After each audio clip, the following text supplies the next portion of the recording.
जय श्री राम प्रेमी भक्तजनों, प्यारे भक्तों, ऐसे मनुष्यों को भगवान तुरंत रंक से राजा बना देते हैं, एक पल की भी देरी नहीं करते।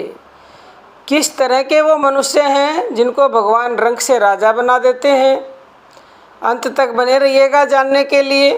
प्यारे भक्तों, आप सब जानते हैं कि सुदामा जी भगवान कृष्ण के प्रिय मित्र थे बचपन से ही, और भगवान श्री कृष्ण जानते थे कि बचपन से ही वो गरीब हैं और उनके मित्र हैं, ये बात उनको पता थी।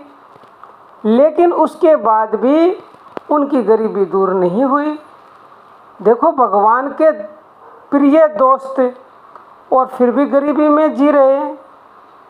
तो प्यारे भक्तों, गरीबी में ही जिएंगे जब तक।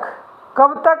जब तक वो गरीबी में जिए, जब तक वो स्वयं अपनी सारी झिझक मिटाकर, अपना सारा भय दूर करके और भगवान की शरण नहीं हुए। जिस पल भगवान की शरण में सुदामा जी आ गए, उसी वक्त उनका प्रारब्ध ही बदल गया, और प्रारब्ध बदल गया, रंक से राजा बन गए। कहने का मतलब ये है कि जितनी संपत्ति के मालिक भगवान स्वयं श्री कृष्ण थे, उतनी ही संपत्ति के मालिक उन्हीं के बराबर महल बनवाया भगवान श्री कृष्ण ने अपने शरणागत दोस्त, शरणागत मित्र सुदामा के लिए।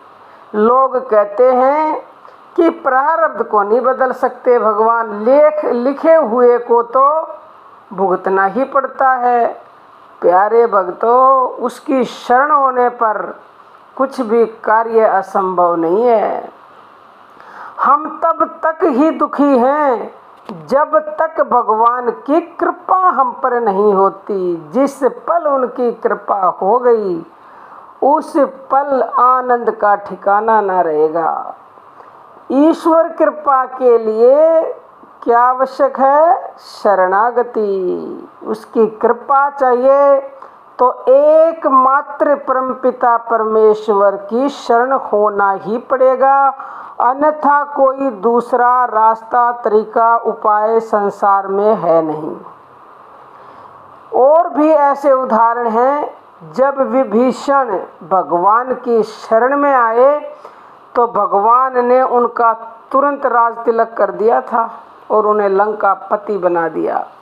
कृष्ण की शरण में आए जब अर्जुन, तो अर्जुन ने विजय प्राप्त की युद्ध में, और फिर उन्हें भी हस्तिनापुर का राज्य मिला।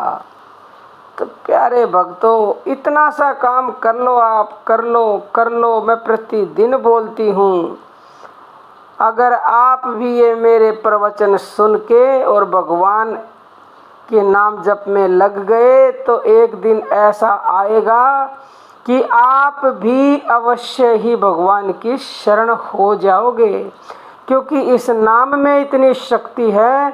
आपने इसको जपना शुरू कर दिया तो धीरे धीरे आपके अवगुण सारे समाप्त हो जाएंगे।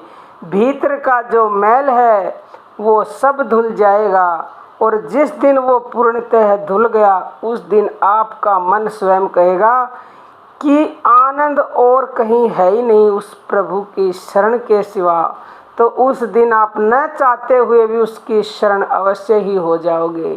तो प्रिय भक्तों, आप ये रास्ता अपनाइए और परमानंद प्राप्त कीजिए और तुरंत रंक से राजा बन जाइए। प्रेमी भक्तों, आज के लिए इतना ही। जय श्री राम।